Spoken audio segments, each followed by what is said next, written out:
HMS గౌరవ అధ్యక్షురాలిగా కవిత, BRS బొగ్గు సంఘానికి షాకు. కల్వకుంట్ల కాదు, కలవకుండా చేసే ఫ్యామిలీ అసెంబ్లీలో రేవంత్ రెడ్డి. ఈ కథ ఏందో ఒక్కసారి లోపలికి పోతే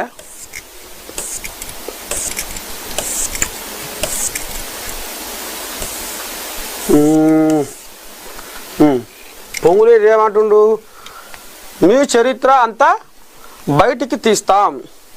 హరీష్ పై మంత్రి పొంగులేటి శ్రీనివాసరెడ్డి. కాళేశ్వరం ప్రాజెక్టుపై జస్టిస్ పిసి ఘోష్ కమిషన్పై అసెంబ్లీలో వాడి వేడి చర్చ జరిగింది. చర్చ సందర్భంగా అధికార ప్రతిపక్ష సభ్యుల మధ్య మాటల తూటాలు పేలాయి. తుమ్మిడిహట్టి వద్ద నిర్మించాల్సిన ప్రాజెక్టును మేడిగడ్డకు ఎందుకు తరలించాల్సి వచ్చిందని మంత్రి పొంగులేటి శ్రీనివాసరెడ్డి ప్రశ్నించారు. తుమ్మిడిహట్టిని పక్కన పెట్టి మేడిగడ్డ వద్ద ఆ ప్రాజెక్టును నిర్మించారు. కమిషన్ల కోసమే గత బీఆర్ఎస్ ప్రభుత్వం చేసిందని పొంగులేటి అన్నారు. 6,100 కోట్లు ఖర్చు పెట్టాక కూడా ఎందుకు పక్కన పెట్టారు? రీడిజైన్ పేరుతో మేడిగడ్డకు ఎందుకు మార్చారు?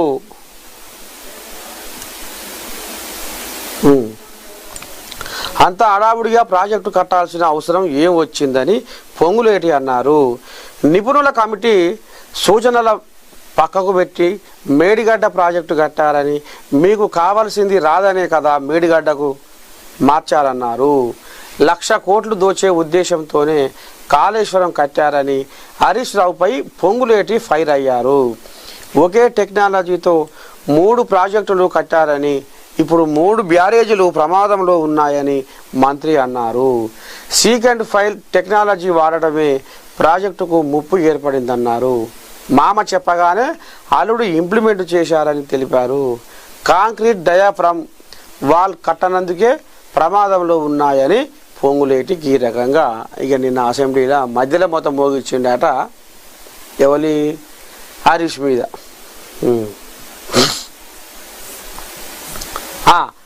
ఇకపోతే హెచ్ఎంఎస్ గౌరవ అధ్యక్షురాలిగా కవిత, బీఆర్ఎస్ బొగ్గు సంఘానికి షాక్. కల్వకుంట్ల కాదు, కలవకుండా చేసే ఫ్యామిలీ అసెంబ్లీలో రేవంత్ రెడ్డి ఏమన్నాడో చూద్దాం.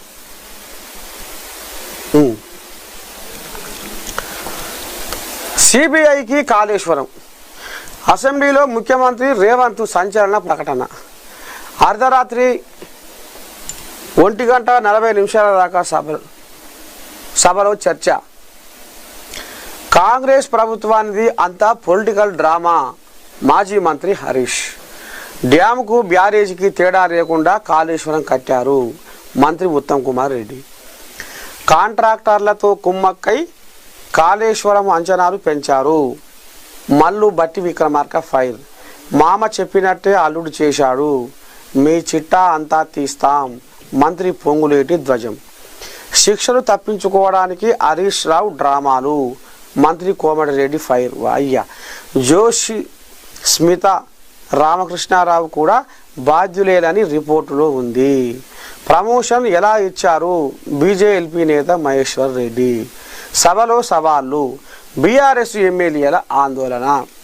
కాళేశ్వరం కేసును సిబిఐకి అప్పగిస్తూ ముఖ్యమంత్రి రేవంత్ రెడ్డి సంచలన ప్రకటన చేశారు. కాళేశ్వరంపై చర్చ ఆదివారం అసెంబ్లీలో హాట్గా సాగింది. పిసి ఘోష్ కమిషన్ నివేదికను అసెంబ్లీలో ప్రవేశపెట్టిన ప్రభుత్వం కాళేశ్వరం వెనుక దురుద్దేశం ఉందని, 1,00,000 కోట్ల దోపిడీ కోసమే ప్రాజెక్టు చేపట్టారని ముఖ్యమంత్రి రేవంత్ రెడ్డి ధ్వజమెత్తారు. సాయంత్రం 4 గంటల సమయంలో కాళేశ్వరంపై చర్చ ప్రారంభం కాగా నీటిపారుదల శాఖ మంత్రి ఉత్తమ్ కుమార్ రెడ్డి రిపోర్టులు పేర్కొన్న అంశాల ఆధారంగా మాజీ ముఖ్యమంత్రి కేసీఆర్, హరీష్ రావు, అప్పటి అధికారుల తప్పులతోనే ప్రజాధనం దుర్వినియోగం అయిందన్నారు. డ్యాముకు బ్యారేజీకి తేడాది లేకుండా ప్రాజెక్టు కట్టారంటూ తీవ్ర స్థాయిలో ఫైర్ అయ్యారు. ఆదివారం సభ వెనుకే పెద్ద డ్రామా ఉందని హరీష్ రావు ఆరోపించగా మంత్రులు తీవ్ర స్థాయిలో ఫైర్ అయ్యారు. బీఆర్ఎస్ నుండి హరీష్ రావు గంట నిమిషాలు మాట్లాడగా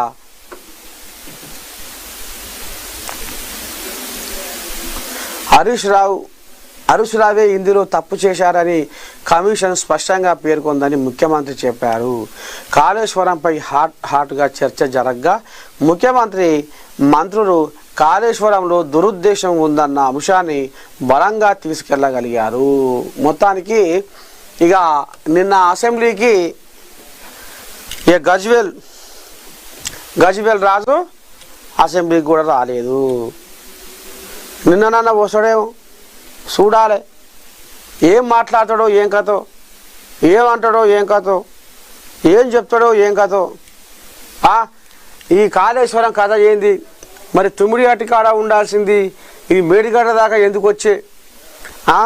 ఇక మరి 1,00,000 కోట్ల దోపిడీ జరిగిందని ఈడు మొత్తుకుంటున్నారు.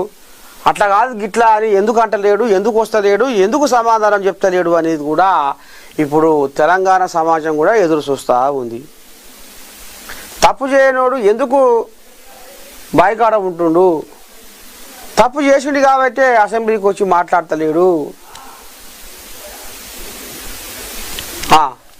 ఇప్పటికి కూడా కేసీరావు అసెంబ్లీ ముఖం చూస్తలేడంటే ఇక మరి అసలు ఏం జరుగుతున్నట్టు, ఏమవుతున్నట్టు, ఎట్ట సంగతి అనేది చర్చ, సోషల్ మీడియా చర్చ ఇక చూడాలి. బీసీల రిజర్వేషన్లకు లైన్ క్లియర్. మున్సిపల్ పంచాయతీరాజ్ చట్ట సవరణ బిల్లులకు ఆమోదం.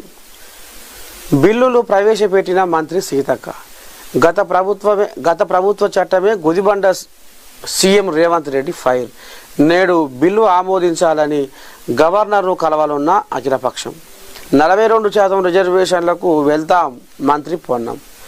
మున్సిపల్ పంచాయతీరాజ్ చట్ట సవరణ బిల్లులను తెలంగాణ శాసనసభ ఏకగ్రీవంగా ఆమోదించింది. దీంతో బీసీలకు 42% రిజర్వేషన్లు అమలు చేసే అవకాశం ఉంది. మంత్రి సీతక్క ముందుగా మున్సిపల్ తర్వాత పంచాయతీరాజ్ చట్ట సవరణ బిల్లులను సభలో ప్రవేశపెట్టగా సభ ఆమోదం తెలిపింది. అనంతరం వాటి గురించి చర్చ జరిగింది.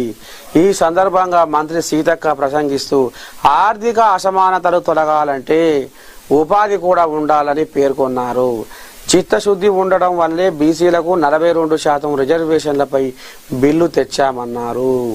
2018లో పంచాయతీరాజ్ చట్టంలో 50% రిజర్వేషన్లపై సీలింగు పెట్టామని అన్నారు. ఏ రాష్ట్రంలో రిజర్వేషన్లపై సీలింగు విధులు చట్టాలు లేవని పేర్కొన్నారు. తెలంగాణలో ఉన్న సీలింగును సవరించేందుకు మళ్ళీ బిల్లు ప్రవేశపెట్టామని స్పష్టం చేశారు. కేసీఆర్ ప్రభుత్వం తీసుకొచ్చిన 50% సీలింగును తొలగించే సవరణ కోసమే బిల్లు తీసుకొచ్చామన్నారు. సెప్టెంబర్ 10న నోటిఫికేషన్. 24-27 ఎంపీటీసీ జెడ్పీటీసీ ఎన్నికలు నిర్వహించే అవకాశం. దసరాలోగా ముగించే యోచన. ఎన్నికల కమిషన్కు తేదీలు పంపనున్న సర్కార్. బీసీలకు 42%పై ధీమా. 31 జెడ్పీలు 566 మండలాలకు ఎన్నికలు ఇక దగ్గరికి వచ్చినాయి. ఇక ఎప్పుడు అంటే ఇక సెప్టెంబర్ 30 లోపు ఖతం కావాలనేది కంకణం కట్టుకుంది. ఇక స్థానిక సంస్థలకు పచ్చ జెండా ఊపిర్రు ఇక దగ్గరికి వచ్చినాయి. వరద బాధితులు అధైర్యపడొద్దు. జైనద్ బేలా మండలాల్లో కంది శ్రీనివాసరెడ్డి పర్యటన. నష్టపోయిన పంట పొలాలు, దెబ్బతిన్న రోడ్ల పరిశీలన. కాంగ్రెస్ ప్రభుత్వం అన్ని విధాలుగా ఆదుకుంటుందని భరోసా. ఒక్కసారి కంది శ్రీనివాసరెడ్డి ఎక్కడెక్కడ జరిగిండు, అసలు ఏంది, ఏం కథ, ఏం జరిగిందో మనం ఒక్కసారి అక్కడ ఆదిలాబాదు జిల్లా వాళ్ళకు ఫోన్ చేసి తెలుసుకునే ప్రయత్నం చేద్దాం. ఏమంటారు, ఏంది, ఏం కథ అనేది.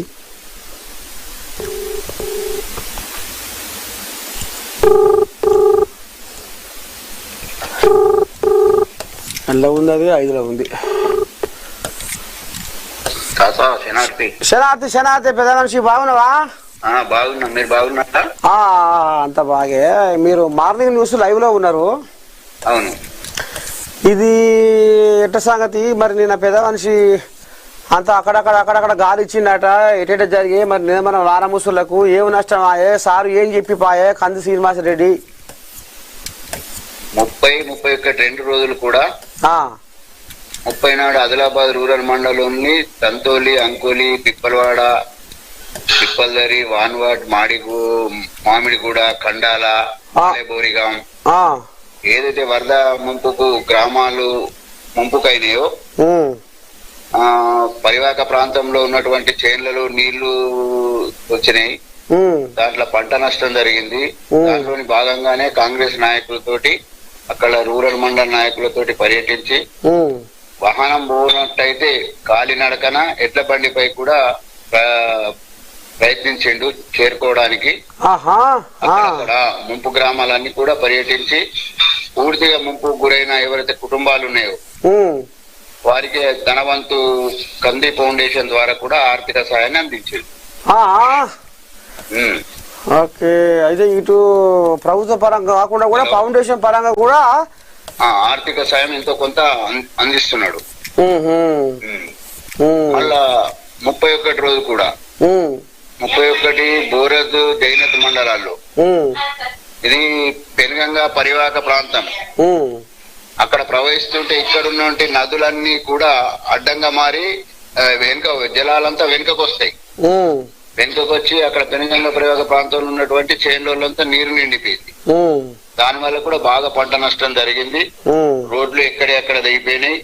కాలినడకన వాహనం పోనట్లయితే కాలినడకన ఎడ్ల బండిపై నిన్న ఎక్కడైతే బేలా మండల్ గాని, జైనత్ మండల్ గాని అక్కడ ఉన్నటువంటి Ashok Reddy market chairman, vice president తోటి ఎడ్ల బండిపై ప్రయాణించి ముంపు ప్రాంతాలన్నీ కూడా పర్యటించి అక్కడ కూడా ఎంతో కొంత ఆర్థిక స్థాయిని పూర్తిగా ముంపు గురైనటువంటి ఫ్యామిలీస్, కుటుంబాలు ఏవైతే ఉంటాయో వారికి తన వంతు కంది ఫౌండేషన్ ద్వారా కూడా అందించడం జరిగింది.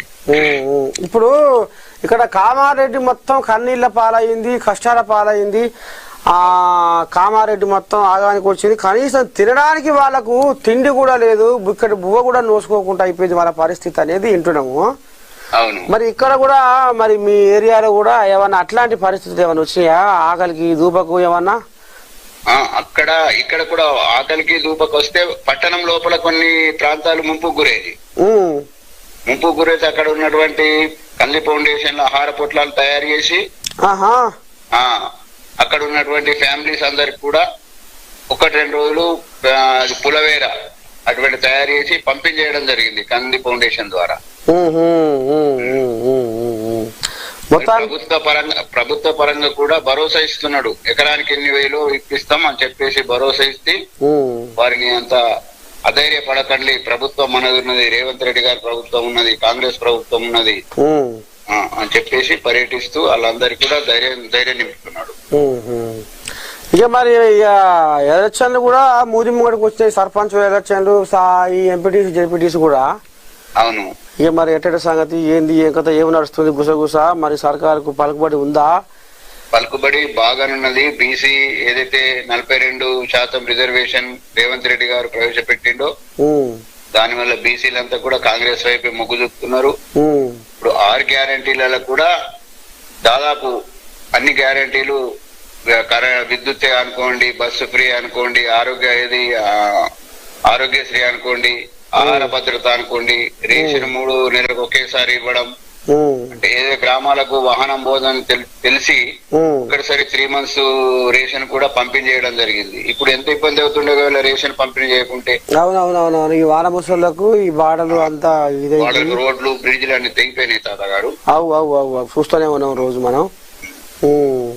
మొత్తానికైతే ఇక ఆ రకంగా కంది శ్రీనివాసరెడ్డి జైనద్, బేల మండలాల్లో ఇక మరి తిరిగి ఇక నష్టపోయిన పంట పొలాలు, దెబ్బతిన్న రోడ్లను చూసి సర్కారు పరంగా భరోసా ఇచ్చుకుంటా ఆపదలో ఉన్న కూడా కంది ఫౌండేషన్ ద్వారా ఆదుకుంటున్నట్టు.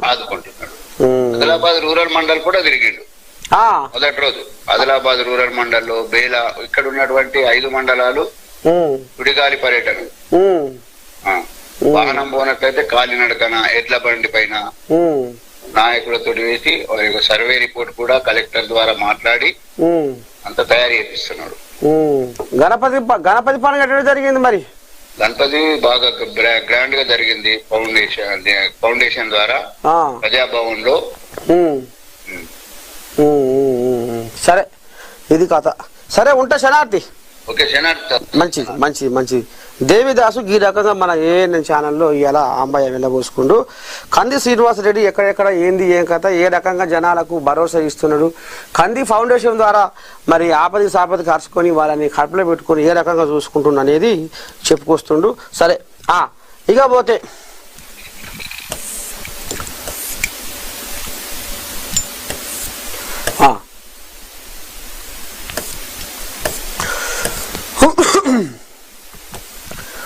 గంగుల వర్సెస్ పొన్నం. మాజీ మంత్రి మధ్య అసెంబ్లీలో వార్. బీసీలపై పొన్నంకు అవగాహన లేదన్న గంగుల కమలాకర్. ఆ వ్యాఖ్యలపై సీఎం రేవంత్ రెడ్డి, మంత్రి శ్రీధర్ బాబు అభ్యంతరం. ఆకారంలో పెద్దగా ఉంటే అవగాహన ఎక్కువ ఉంటుందనుకుంటే పొరపాటే అంటున్న పొన్నం కౌంటర్.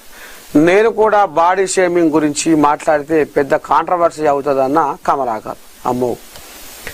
అసెంబ్లీ సమావేశాల్లో మంత్రి పొన్నం ప్రభాకర్కు మాజీ మంత్రి గంగుల కమలాకర్కు మధ్య మాటల యుద్ధం నడిచింది. బీసీలపై మంత్రి పొన్నం ప్రభాకర్కు అవగాహన లేదని మాజీ మంత్రి బీఆర్ఎస్ ఎమ్మెల్యే గంగుల కమలాకర్ వ్యాఖ్యలు చేశారు. ఈ వ్యాఖ్యలపై సీఎం రేవంత్ రెడ్డి, మంత్రి శ్రీధర్ బాబు అభ్యంతరం వ్యక్తం చేశారు. ఆదివారం ఉదయం పురపాలక పంచాయతీరాజ్ చట్ట సవరణ బిల్లును తెలంగాణ ప్రభుత్వం ప్రవేశపెట్టింది. ఈ బిల్లుపై బీఆర్ఎస్ తరపున మాజీ మంత్రి గంగుల కమలాకర్ చర్చలో పాల్గొన్నారు. ఈ సమయంలో బీసీల రిజర్వేషన్లకు తమ పార్టీ మద్దతిస్తుందని గంగుల కమలాకర్ అన్నారు. అదే సమయంలో బీసీలపై మంత్రి పొన్నం ప్రభాకర్కు అవగాహన లేదని ఆయన అన్నారు. ఈ వ్యాఖ్యలపై మంత్రి శ్రీధర్ బాబు అభ్యంతరం వ్యక్తం చేశారు. ఈ వ్యాఖ్యలను గంగుల కమలాకర్ వెనక్కి తీసుకోవాలని ఆయన కోరారు. అదే సమయంలో తెలంగాణ సీఎం రేవంత్ రెడ్డి జోక్యం చేసుకున్నారు. ఏమన్నాడు? బీసీలకు అనుమానం కలిగేలా తప్పుడు సమాచారం వ్యాప్తి చేయవద్దని సీఎం కోరారు. రాష్ట్రంలో తిరిగి మొత్తం వివరాలు సేకరించేందుకు బీసీ కమిషన్కు ప్రభుత్వం ఇచ్చిందని ఆయన అన్నారు. 4 సార్లు ఎమ్మెల్యేగా ఎన్నికయ్యారని, బీసీ బిల్లుపై సంపూర్ణ అవగాహన ఉందన్నారు. వాళ్ళ పార్టీ ఆదేశాలకు అనుగుణంగా గంగుల కమలాకర్ ప్రజలను తప్పుదోవ పట్టించేలా మాట్లాడుతున్నారని ఆయన అన్నారు.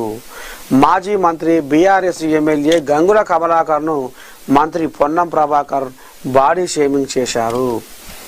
ఆకారంలో పెద్దగా ఉంటే అవగాహన ఎక్కువ ఉందనుకుంటే నాకు తెలియదు అని పొన్నం ప్రభాకర్ ఎమ్మెల్యే గంగులను ఉద్దేశించి వ్యాఖ్యానించారు.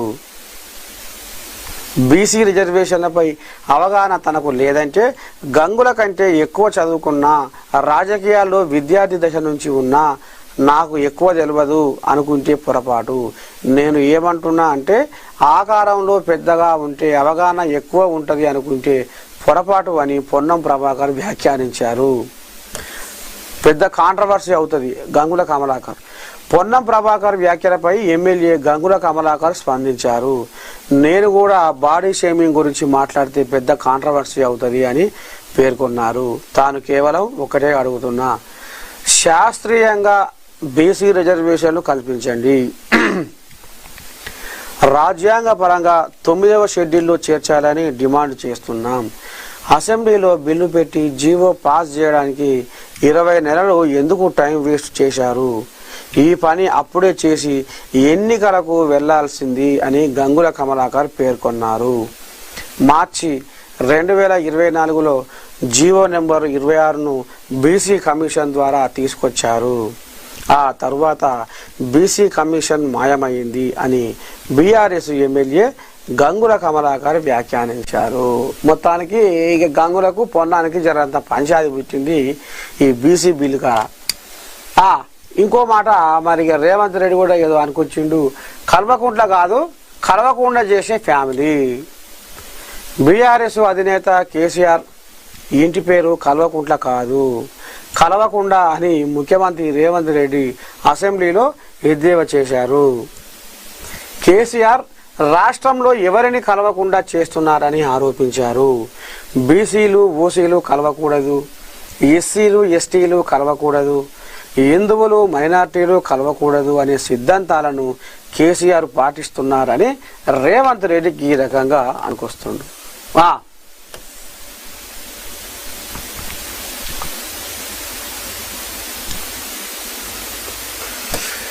కేసీ వేణుగోపాల్ అండతో తెలంగాణ అభివృద్ధిపై ఫోకస్. యువత రాజకీయాల్లోకి రావాలి.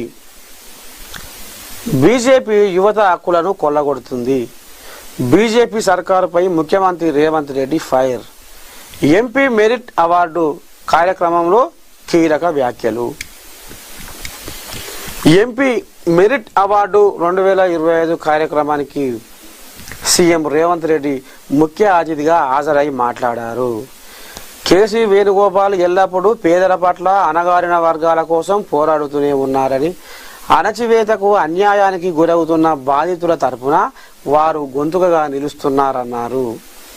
కేసీ వేణుగోపాల్ అండతో తెలంగాణ అభివృద్ధిపై ఫోకస్ పెట్టామన్నారు. కేసీ వేణుగోపాల్ తన నియోజకవర్గంతో పాటు కేరళ రాష్ట్రానికే కాకుండా యావత్ దేశంలో ఎస్సీ ఎస్టీ ఓబీసీ మైనారిటీ ప్రత్యేకించి మహిళలు పిల్లల న్యాయం కోసం, వారి అభ్యున్నతి కోసం నిరంతరం పాటుపడుతున్నారని కొనియాడారు. ఆయన 2026లో ప్రారంభించిన పొందువల్ మెరిట్ అవార్డులకు దేశంలోనే చాలా ప్రత్యేకత ఉందన్నారు. 10వ తరగతి 12వ తరగతి విద్యార్థుల్లో అత్యుత్తమ ప్రతిభను గుర్తించి వారిని ప్రోత్సహించడానికి, వారిలో ఒక స్ఫూర్తిని నింపడానికి ఈ మెరిట్ అవార్డులు ఎంతగానో దోహదపడుతున్నాయన్నారు.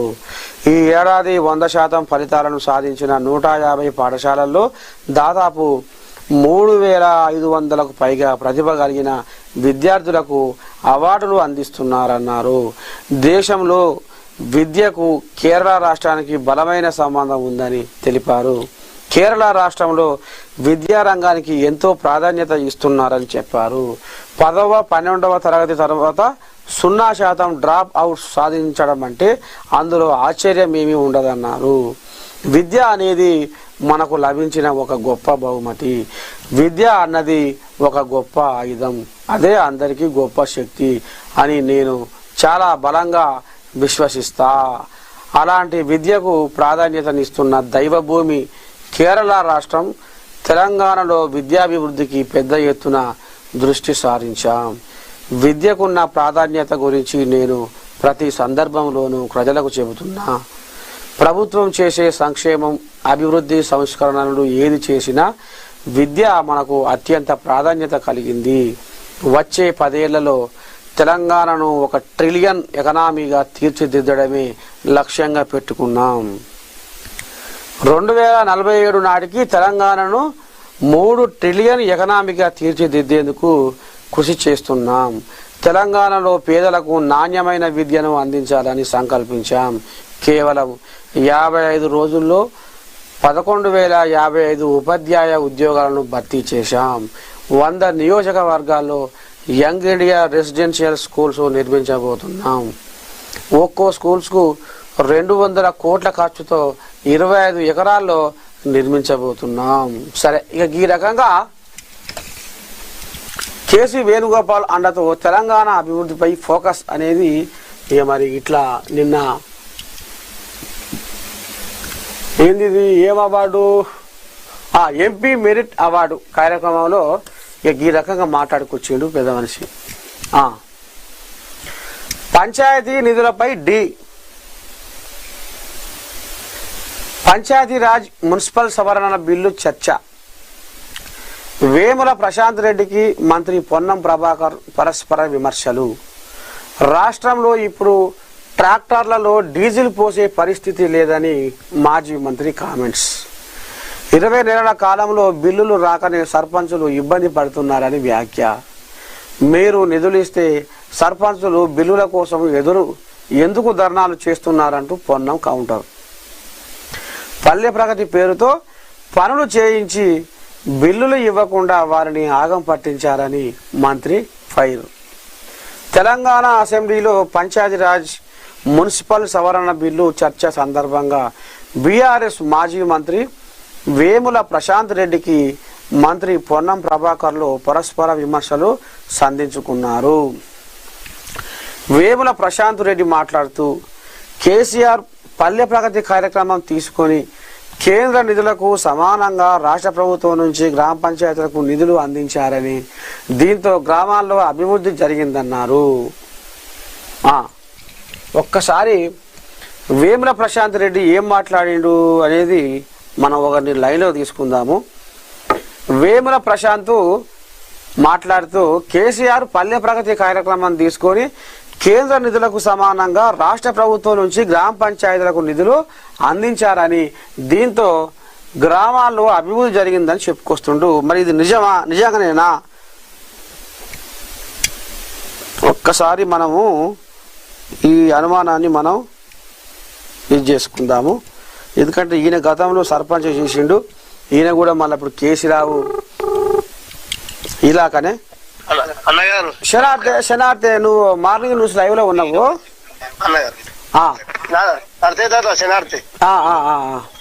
ఇగో వేముల ప్రశాంత్ ఏమంటుండంటే, నిన్న ఏమన్నాడంటే అసెంబ్లీలో కేసీఆర్ పల్లె ప్రగతి కార్యక్రమం తీసుకొని కేంద్ర నిధులకు సమానంగా రాష్ట్ర ప్రభుత్వం నుంచి కూడా గ్రామ పంచాయతీలకు నిధులు అందించారని, దీంతో గ్రామాల్లో అభివృద్ధి జరిగిందని చెప్పుకొస్తుండ. అంటే ఫలితంగా 30% కేంద్ర అవార్డులు తెలంగాణ గ్రామ పంచాయతీలకు దక్కాయన్నారు.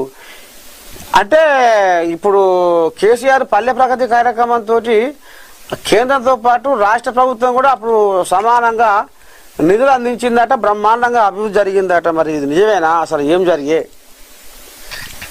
కేసీఆర్ గారు కేంద్రం నుంచి వచ్చిన ఎన్ఆర్జీఎస్ డబ్బులను చాలా వరకు సెంట్రల్ స్టేట్ కు వాడుకున్నారు. ఆ పైదాన్ని మళ్ళీ వాడుకున్నారు. కాకపోతే కొన్ని కార్యక్రమాలు మాత్రం బాగానే జరిగారు. కాకపోతే కేసీఆర్ ప్రభుత్వంలో 2019 గెలిచినటువంటి సర్పంచులు సుమారుగా ఒక 8 నెలల వరకు ఫ్రీజింగ్ పెట్టారు. ఎలాంటి చెక్కులు కానీ ఎలాంటి రిలీజ్ చేయలేదు. తర్వాత కేసీఆర్ ప్రభుత్వము దిగిపోయే 20 నెలల ముందు కూడా మళ్ళీ ఫ్రీజింగ్ పెట్టారు. మళ్ళా ఆ మధ్యలో కష్టకాలంలో కూడా కరోనా టైంలో కూడా చాలా వరకు కష్టపడే సర్పంచులు చేసింది కూడా సర్పంచులే. ఆ మధ్య కూడా కొన్ని చెక్కులు అసలు బడ్జెట్ డబ్బులు వేయలేదు. కొద్ది నెలలు మాత్రమే ఏదో మధ్య మెరుపులు లెక్కన మాత్రమే 300 కోట్లు రిలీజ్ చేస్తున్నాం 300 రిలీజ్ చేస్తున్నాం అంటే కొద్ది మాత్రమే అది. తర్వాత ప్రతి సర్పంచును బాగా అరిగోసలు పెట్టింది కూడా కేసీఆర్ ప్రభుత్వమే. ఎందుకంటే ప్రతి కార్యక్రమం చేయాలి. ఇప్పుడు ఒక రైతు వేదిక ఉంది, అది కాంట్రాక్టర్ పట్టుకోవాలి ఒక 20 లక్షల వరకు. అది కానీ ఎవరు ముందుకు రారని సర్పంచులను, ఎంపీడీఓలను, కలెక్టర్ గారులను, డిఎల్పిఓలను, డిపిఓను సర్పంచ్ మీద బాగా ఒత్తిడి తెచ్చి షోకాజ్ నోటీసులు ఇస్తాం అని సర్పంచులను, సెక్రటరీ చాలా ఇబ్బంది పెట్టింది కూడా కేసీఆర్. ఎందుకంటే కాంట్రాక్టర్ తెలుసు ఈ పని చేస్తే డబ్బులు రావండి. ఇప్పుడు అదే కదా అరిగోసలు సర్పంచ్ లో పడుతుంది కూడా అదే అరిగోసలు. రైతు వేదికలు, మన ఊరు మనబడి కార్యక్రమం డబ్బులు ఒక్కొక్క సర్పంచ్ కు 20 లక్షలు 18 లక్షలు ఇట్లా రావాలి మన ఊరి మనబడి కార్యక్రమంలో. అవన్నీ కాంట్రాక్టర్ చేసే పనులు. ఆయన ఏం చేసిన కేసీఆర్ ఒక చిన్న మాట, కాళేశ్వరం ప్రాజెక్టులో ఎక్కువ శాతము రాఘవ కన్స్ట్రక్షన్ కి ఇచ్చిండు. ఇలా రాఘవ ఆ కన్స్ట్రక్షన్ చేసే వాళ్ళు చాలా డబ్బులన్నీ రేవంత్ రెడ్డి సర్కార్లకు ఆయన పొంగులేటి శ్రీనివాసరెడ్డి వెళ్ళిండు, ఆ డబ్బులన్నీ డ్రా చేసుకుండు. కానీ ఇలా ఒక రూపాయికి 4 రూపాయలని రికార్డ్ చేసుకుంది కూడా ఇలా పొంగులేటి శ్రీనివాసరెడ్డి కాదా? ఇలా కాళేశ్వరంలో కూడా బాగా దోచుకుంది కూడా పొంగులేటి శ్రీనివాసరెడ్డి కాదా? అయితే ఇలా కేసీఆర్ కేవలం ఆ సర్పంచులకు ఉప సర్పంచ్ చెక్ పవర్ పెట్టి ఆ ఫ్రీజింగ్ పెట్టి ఆ కరోనా టైంలో చాలా కష్టపడి చాలా నష్టం చేసింది మాత్రం కేసీఆర్ దిగిపోయే ఒక్క 2 నెలల ముందైనా 600 చిల్లర కోట్లు చిన్నగా ఇట్లా రిలీజ్ చేస్తే ఇవాళ ఈ సర్పంచ్ కూడా గోసలు ఉండకపో. అదే మొదటి పాపం కేసీఆర్ అంటావా? మొదటి పాపం కేసీఆర్. మళ్ళీ కేసీఆర్ దిగిపోయిన తర్వాత కూడా రేవంత్ రెడ్డి కూడా ఇందిరా పార్క్ దగ్గరకు వచ్చి మేము మీకు భరోసా ఇస్తున్నాం, మీరు సర్పంచులు మీరు అని నమ్మబలికి ఆయన కూడా ప్రతి సర్పంచ్ ఇండైరెక్ట్ గా కేసీఆర్ మీద పగతోటి ఇలా కాంగ్రెస్ ప్రభుత్వాన్ని తీసుకొస్తే కాంగ్రెస్ ప్రభుత్వం కూడా అన్ని రకాలుగా మోసం చేసి అందాల భామలకు 500 కోట్లు దానికి బీఆర్ లో ఎలక్షన్లు కానీ ఇంకా వేరే ఎలక్షన్లు కానీ చాలా డబ్బులు పంపిణీ చేయడం కానీ కేవలం అడ్వర్టైజ్మెంట్ గురించి 1000 కోట్లు కేటాయించింది. ఇలా రైతు ఇలా ప్రతి సర్పంచ్ ఒక 50-60 మంది చనిపోయారు. ఒక గంగాధర్లో మండలంలో కరీంనగర్ జిల్లాలో, ఉమ్మడి కరీంనగర్ జిల్లాలో ఒక సర్పంచ్ డబ్బులు రాక గడ్డి మందు కూడా తాగిండు. కానీ ఈ మందు తాగిన వీళ్ళ ప్రాణాలకు మాత్రం ఎలాంటి విలువ లేకుండా అందాల బామలు లేకుంటే ఈ పోటీలు ఆ పోటీలు. ఒక్కసారి ఢిల్లీ పోయి వస్తే ఆయనే సుమారుగా 2-3 కోట్లు అవుతున్నాయి. ఆయనకు ఒక 4 కోట్లు 5 కోట్లు అవుతాయి. ఆయన ఇప్పటికీ ఢిల్లీ ప్రయాణాలు పోయిండు, విదేశీ పర్యటనలు పోయిండు, ఇవన్నీ చేస్తున్నారు. కానీ నిజంగా వాస్తవానికి ఫస్ట్ పాపం ఇలా ఈ రాజ్యాంగం ఏర్పడి స్వాతంత్రం వచ్చిన తర్వాత ఈ 40-50 సంవత్సరాల ఉన్నటువంటి సర్పంచులు ఫస్ట్ నష్టపోయింది ఎవరు ఆయనలో అంటే కేసీఆర్ ఆయనలోనే. ఇలా అదే దృష్టిలో పెట్టుకొని ఆయన ఎవరు జైలు వేయలే, ఆయననే ఇలా ఒక పెద్ద జైలు లెక్క చుట్టూ గోడ పెట్టుకొని ఆయన ఫామ్ హౌస్ లో నిమ్మలంగా నిద్రపోతుండు. అంటే ఇప్పుడు ఆయననే చేసుకుండు. అదే ఇప్పుడు వేముల ప్రశాంత్ కూడా మరి అసెంబ్లీలో ఏమంటుండంటే ఇదే మాట అంటుండు, మా హయాంలో రామసకదనంగా సర్పంచులు సంతోషంగా ఉన్నారు, ఊర్లు బాగుపడ్డాయి, పల్లె ప్రగతి కార్యక్రమం పేరు మీద మేము కూడా కేంద్రంతో సమానంగా మేము నిధులు ఇచ్చినాం అనేది అంటుండు. కాబట్టి మరి అసలు ఇది నిజమా అబద్ధమా? అబద్ధం. వేముల వీరేశమన్న గారు వేముల ప్రశాంత్ ఉన్నటువంటి సర్పంచులను ఒక్కసారి వాళ్ళ ఊరికి గ్రామ సర్పంచ్ అడుగుమను. వేముల వీరేశం కాదు, వేముల ప్రశాంత్. వేముల ప్రశాంత్ ఒక్కసారి ఆయన మన సొంత మండలంలో ఆయన సొంత నియోజకవర్గంలో ఉన్నటువంటి సర్పంచులను ఒక్కసారి నిమ్మలంగా ఉన్నారా ఒక్కసారి అడుగుమను, వాళ్ళే చెప్తారు సమాధానం. సరేనా, మంచిది. శనార్థి ఇక గిరి కథ.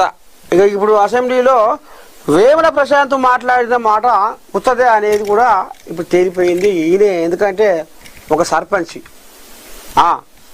ఎందుకంటే ఇక వాళ్ళ బాధ వాళ్ళకే ఏరుకుంటారు కదా, అందుకనే సర్పంచ్ చేసిన. ఇప్పుడు నమస్తే తెలంగాణలో ఏం రాసుకొచ్చిరయ్యా అంటే నీ దండం పెట్టి ఘోష్ నివేదిక తప్పుల తడక. సమైక్య ప్రభుత్వాలు తెలంగాణకు మేలు చేయాలని తుమ్మిడిహట్టి దగ్గర బరాజు ప్లాన్ చేశాయట. తెలంగాణ రాష్ట్రం వచ్చాక నీళ్లు రావద్దనే కుట్రతో కేసీఆర్ దాన్ని మేడిగడ్డకు మార్చారట.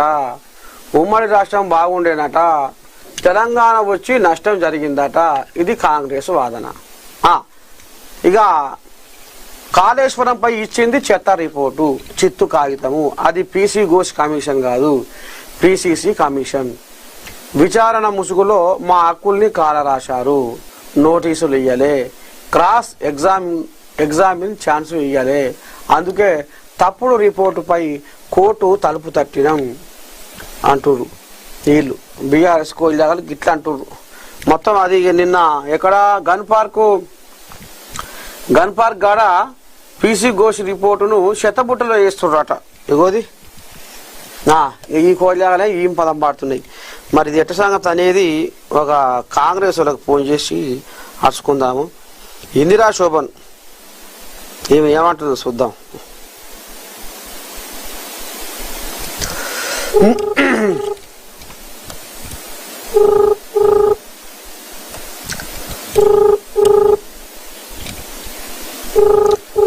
కోర్టు ముందు నిలబడదని తెలిసి ఆదివారం ఆదరాబాదరాగా అసెంబ్లీలో ప్రభుత్వం చర్చ. నీటి లభ్యత ఉన్న చోటికి ప్రాజెక్టును మార్చినం. సిడబ్ల్యూసి ఇంజనీర్ల హలో తల్లి శనార్థి తల్లి బాగున్నా. మీరు మార్నింగ్ న్యూస్ లైవ్ లో ఉన్నారు తల్లి. ఏది బీఆర్ఎస్ కోయిలాగలు అదంతా మొత్తం తప్పుల తడక, ఘోష్ నివేదిక తప్పుల తడక అని నిన్న ఆ రిపోర్టును మొత్తం శతబుట్టలు వేసి నిరసన చేస్తున్నారు, ధర్నాలు చేస్తున్నారు, ఎగురుతున్నారు, మండిపడుతున్నారు. ఎట సంగతి అది దొంగ దొరికినాక ఏముంటది ముచ్చట. ఇప్పుడు ఇవాళ రేవంత్ రెడ్డి గారు ముఖ్యమంత్రిగా పర్సనల్ గా చేసిన వ్యవహారం కాదు కదా ఇది. నిజంగా మేము పర్సనల్ గా కక్షపూరితంగా చేయాలంటే వాళ్ళు మేము వచ్చిన అధికారంలోకి వచ్చిన నెల రోజుల్లోనే చేసిండొచ్చు వాళ్ళని. కానీ అట్లా చేయకుండా టెక్నికల్ గా రాజ్యాంగ వ్యవస్థలు ఏవైతే ఉన్నాయో వాటి ద్వారా పూర్తిగా ప్రజాక్షేత్రంలో ప్రజాపాలనలో ప్రజలే అంతిమ నిర్ణయం అనే విధంగా ఒక నిర్ణయం చేయడం జరిగింది. సో దాంట్లో భాగంగానే ఇవాళ ఒక కాగ్ రిపోర్ట్ ఇచ్చిన, ఒక కమిషన్ రిపోర్ట్ ఇచ్చిన, ఇవాళ విజిలెన్స్ రిపోర్ట్ ఇచ్చిన, వీటన్ని నేపథ్యంలో వచ్చిన దాన్ని ఒక రిపోర్ట్ నిన్న చర్చ పెట్టారు.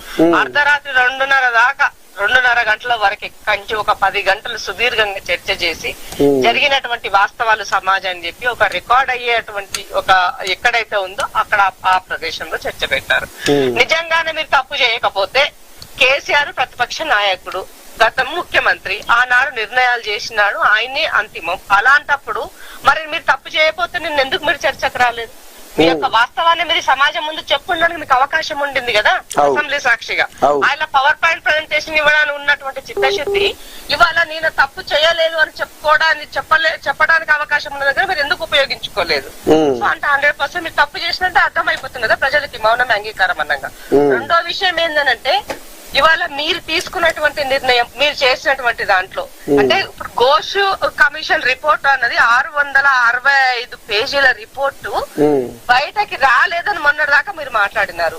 మరి ఏ బేస్ లో ఇవాళ మీరు కోర్టుకు వెళ్ళినారు? ఇది చర్చ జరగొద్దు, అసెంబ్లీలో చర్చ చేయొద్దు, ఈ నివేదిక బయట పెట్టొద్దు అని చెప్పినారు. నివేదిక ఇవాళ పబ్లిక్ డొమైన్ లో ఉన్నది, ప్రజాక్షేత్రంలోకి వచ్చింది బయటకి. ఇవాళ ప్రజలకు అర్థమైపోతుంది కదా నువ్వు చేసిన ప్రతి తప్పు. నీళ్లు ఎక్కడ వయబిలిటీ లేదు అని మీరు మాట్లాడినటువంటి దానికి ఆధారం చూపించినాం. రెండవది ఇవాళ అంటారు మన కేబినెట్ నిర్ణయం జరగలేదని మీరు చెప్పిన దానికి, కేబినెట్ నిర్ణయం జరిగిందని మీరు చెప్పిన దానికి ఆధారాలు చూపించినాం. సో మీరు చేసినటువంటి తప్పును సోలోగా సింగిల్ గా కేసీఆర్ తీసుకున్నటువంటి నిర్ణయాలకి ఇవాళ పూర్తి బాధ్యతగా కేసీఆర్ వహించాల్సిన అవసరం ఉంది. సో కేంద్ర రాష్ట్ర ప్రభుత్వాలకు సంబంధించినటువంటి అంశం ఇన్వాల్వ్ అయింది, ఆర్థిక అంశాలు ఇన్వాల్వ్ అయి ఉన్నాయి, అలాగే ఇవాళ ఒక అంతర్రాష్ట్రం సంబంధించిన అంశం ఉన్నది. సో ఒక అధికార పరంగా కూడా కొంత కేంద్రం యొక్క ఇన్వాల్వ్మెంట్ కూడా ఇందులో ఉంది. కాబట్టి అన్నింటి నేపథ్యంలో దీన్ని ముఖ్యమంత్రి గారు సిబిఐకి అప్పగించడం జరిగింది. సో మొన్నటిదాకా బీజేపీ వాళ్ళు ఏం మాట్లాడినారు? ఈ రాష్ట్రంలో సిబిఐ కాళేశ్వరం పైన నిర్ణయం చేస్తలేరు, వాళ్ళని కాపాడుతున్నారని మా మీద ఆరోపణలు చేస్తారు. సో ఇవాళ పూర్తి అస్త్రాలు అంటే గత బీఆర్ఎస్ 10 సంవత్సరాల్లో సిబిఐ ఈ రాష్ట్రంలో నిషేధం అనే విధంగా వాళ్ళొక చేస్తున్నారు కేసీఆర్ గారు. సో ఇవాళ దాన్ని కూడా ఇవాళ పటాపంచలు చేస్తూ సిబిఐ ఎంక్వైరీకి వెల్కమ్ పలికినాం. కాబట్టి ఇవాళ మరి నిజంగానే మరి సిబిఐ ఎంక్వైరీని ఒక స్వచ్ఛందంగా నీట్ గా ప్రజాక్షేత్రంలో జరిగినటువంటి తప్పులను ఒక మ్యాన్ మేడ్ డిజాస్టర్ ని, ఒక ఫినాన్షియల్ డిజాస్టర్ ని వీటిని ఛేదించడం కోసం మీ ముందు ఆధారాలతో సహా సిబిఐకి ముఖ్యమంత్రి గారు ఇస్తున్నామని చెప్పినారు. అయితే ఇప్పుడు హరీష్ రావు ఒక ముచ్చట ఏమంటుండంటే కమిషన్ ఆఫ్ ఎంక్వైరీస్ యాక్ట్ 1952 ప్రకారం 8B కింద మాకు నోటీసులు ఇవ్వకుండా, క్రాస్ ఎగ్జామినేషన్ కు అవకాశం ఇవ్వకుండా, నిబంధనలు పాటించకుండా చేసిన విచారణ ఎట్లా చట్టబద్ధమవుతుంది అనేది ఇప్పుడు ఆయన అనుకొస్తుంది. అన్న ఇప్పుడు నేను ఏమంటున్నా అంటే ఇప్పుడు మీరు అంత బాగా టెక్నికల్ గా బాగా చదువుకున్న ఏమంటారు బాగా నాలెడ్జ్ ఉండి 10 సంవత్సరాలు మీరు ప్రభుత్వాన్ని పాలించిన దాంట్లో భాగస్వాములైనటువంటి హరీష్ రావు గారికి 8C కి సంబంధించి మీరు ఎట్లా చేస్తారనడానికి మీరు ఎప్పుడు వెళ్ళాలి కోర్టుకి? అది ఎంక్వైరీ కమిషన్ వెళ్ళక ముందుకే కదా మీరు వెళ్ళాల్సింది. మరి కమిషన్ కి ఎందుకు ఎంక్వైరీకి వెళ్ళినావు నువ్వు? ఎంక్వైరీకి వెళ్ళినప్పుడు పోనీ వచ్చినాక కదా ఇమీడియట్ గా వెళ్ళాల్సింది. సో అసెంబ్లీలో మేము నివేదిక పెడతామనడానికి ముందు మీరు వెళ్తే దీన్ని బట్టి అర్థమవుతుంది కదా. సో వాళ్ళకు కూడా చట్టపరంగా ఏముంటే ఏ లూపులు ఉంటే ఆ లూపులు వాడుకోవాలని అనుకున్నారు, అవి చెల్లుబాటు అవ్వలేదు. కాబట్టి ఇవాళ ప్రజాక్షేత్రంలో దేశం ఇప్పుడు నిన్న అసెంబ్లీలో హరీష్ రావు గారికి అవకాశం ఇచ్చి మాట్లాడమంటే ఆయన అది మాట్లాడకుండా అక్కడ తన యొక్క ముఖాన్ని చాటేసుకొని ఇవాళ వెళ్ళి బయటకు వచ్చేసి వాకౌట్ చేసి అమరవీరుల స్తూపం దగ్గర మాట్లాడితే అమరవీరుల స్తూపంలో అమరుల యొక్క ఆత్మలు ఘోషిస్తుంది. ఒక్క కాళేశ్వరం ప్రాజెక్టు పేరుతోటి మీరు దాన్ని ఇది ఉంటారు 38,000 కోట్ల నుంచి 1,47,000 కోట్లకి పెంచి దాదాపు 87,000 కోట్ల రూపాయలు ఖర్చు చేసి ఒక లక్ష నీళ్లు సరిగ్గా ఇవ్వలేదని చెప్పి కాగిచ్చింది. నేను చెప్పలేనా? కాగిచ్చింది 1,00,000 ఎకరాలకు కూడా కేసీఆర్ నీళ్లు ఇవ్వలేకపోయినారు కాళేశ్వరం నుంచి అని. వాళ్ళు ఏం చెప్పినారు? 34 లక్షల ఎకరాలకు అని చెప్పారు. 34 లక్షల ఎకరాల్లో 18 లక్షల ఎకరాలు కొత్త ఆయకట్టు, 16 లక్షల ఎకరాలు స్టెబిలైజ్ దానికి మేము నీళ్లు ఇస్తున్నామని చెప్పినారు. సో మరి ఏది మీరు ఇచ్చిన నిర్ణయం ప్రకారంగా ఓవరాల్ గా చేస్తే 2 లక్షల ఎకరాలకు కూడా మీరు నీళ్ళు చక్కగా ఇయ్యలే. మరి డబ్బులన్నీ ఏమైనా అడుగుతున్నాం మేము? ఈ ఒక్క ప్రాజెక్ట్ ను చూపించి రాష్ట్ర ప్రజల యొక్క ఆశలు గల్లంతు చేస్తున్నారు, వాళ్ళ యొక్క కళ్ళ మీద వాళ్ళ ఏమంటారు నీళ్లు జల్లినారు. కాబట్టి వీటన్నింటికి కూడా బాధ్యత వహించాల్సిన అవసరం ఉన్నది. తప్పకుండా నీళ్లకు నీళ్లు పాలకు పాలు తేరాల్సినటువంటి అవసరం ఉన్నది. ఇవాళ సిబిఐ ఎంక్వైరీని కోరడానికి కూడా ముఖ్య కారణం అంతరాష్ట్ర సంబంధించిన వివాదం ఉన్నదన్న ఉద్దేశంతో ముఖ్యమంత్రి గారు ప్రజాక్షేత్రంలో ప్రజల యొక్క నిర్ణయాన్ని ఇవ్వడం జరిగింది. ఈ కాళేశ్వరానికి సంబంధించి కేసీఆర్ గారి పైన, కేసీఆర్ కుటుంబం పైన పూర్తిగా ప్రజల్లో ఏమంటారు వీళ్ళు అవినీతి పరులన్నది తేలిపోయింది. సో అవినీతి ఎట్లా ఇవాళ నేను ప్రజాక్షేత్రంలో అవినీతి పరులను తేల్చినాం. ఇవాళ ఏమంటారు టెక్నికల్ గా ఉన్నటువంటి వ్యవస్థలు మీరు అవినీతి పరులను తేలినాయి. ఇంకేం కావాలి మీకు కొత్తగా చెప్పండి. కాబట్టి భారతీయ జనతా పార్టీ కేంద్రంలో అధికారంలో ఉన్నటువంటి వాళ్ళు సిబిఐ ఈడీని ఫ్రంట్ లైన్స్ లో వాడుకుంటారన్నది నానుడి ఉన్నది. సో వాషింగ్ పౌడర్ నిర్మా అనే స్కీమ్ ఉన్నది. మరి ఆ స్కీమ్ లో చేర్పించుకొని మరి బీఆర్ఎస్ ని ప్రొటెక్ట్ చేస్తారా, లేదనుకుంటే నిజంగానే దోషులని శిక్షిస్తారా అన్నది ఇవాళ కేంద్ర ప్రభుత్వ పరిధిలో ఉన్నది. కాబట్టి బీజేపీ వాళ్ళు తేల్చాల్సిన అవసరం ఉన్నది. తప్పకుండా ప్రజాక్షేత్రంలో మొన్నటిదాకా మీరు అడిగినటువంటి ప్రశ్నకి సమాధానము మా ఎంక్వైరీ 665 పేజీల రిపోర్ట్ తో ప్రాథమిక రిపోర్ట్ వల్ల మీ ముందున్నది. దీన్ని బేస్ చేసుకొని ఎంక్వైరీ చేసి త్వరలోనే దీన్ని తేల్చాల్సిన బాధ్యత కేంద్ర ప్రభుత్వం పైన ఉంది.